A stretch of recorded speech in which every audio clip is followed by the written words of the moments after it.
The year is 1791. The French Revolution is just over, and it's inspired countless people to take charge of their own destiny and to implement Enlightenment ideals in government to make things fair for everyone.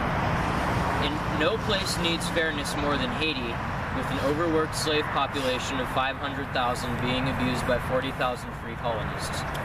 These slaves work for no pay, very little food, and are often mistreated because of perceived laziness. Also, they have no civil rights at all and will fight to get them.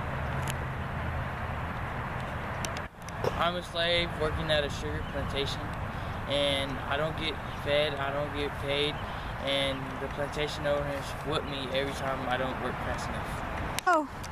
Work faster. Said faster. Why can't you cut faster? You get fed, don't you? Stop being so lazy. In late 1791, disgruntled slaves lead a revolt against their owners. This revolt doesn't go well since the slaves don't really have any weapons and they're not in any great fighting shape and they're not organized. Work faster! I'm tired!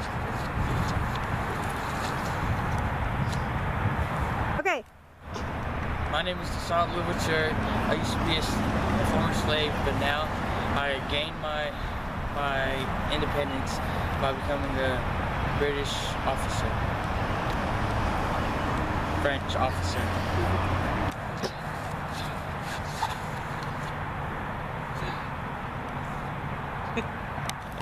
Louverture's 1802 revolt was successful, but his success didn't last for long.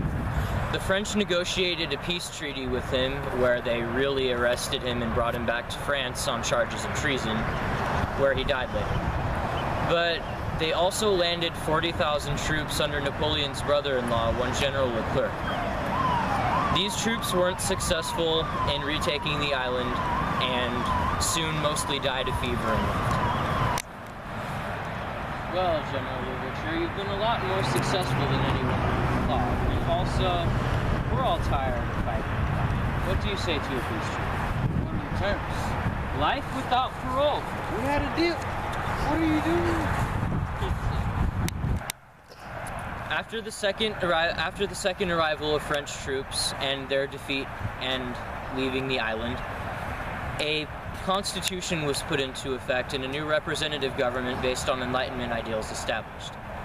This paved the way for Haiti's independence from 1804 until the present day. Alright, here's the new constitution for Haiti. It says no one's gonna be a slave anymore, equal rights, and no racism.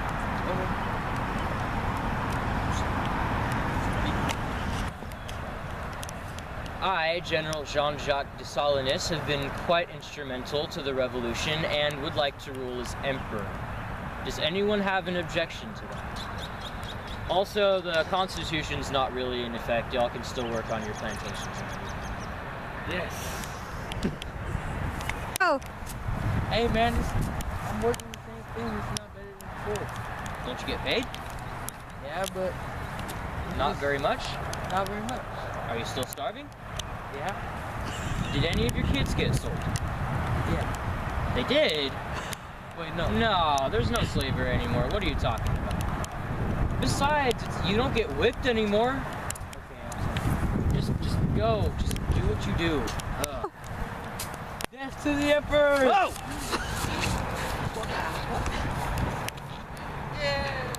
After the death of Emperor Dessalines, a new representative government based on Enlightenment ideals was formed, in which no one would be a slave, no one would be poor, as that's what they hoped anyway, and also there would be no more racism, no more prejudice, and a fairer world for all.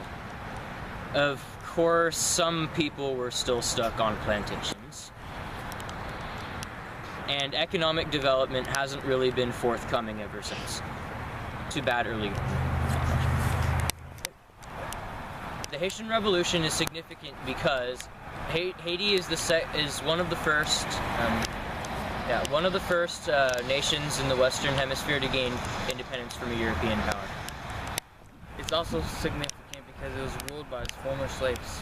The The end. end.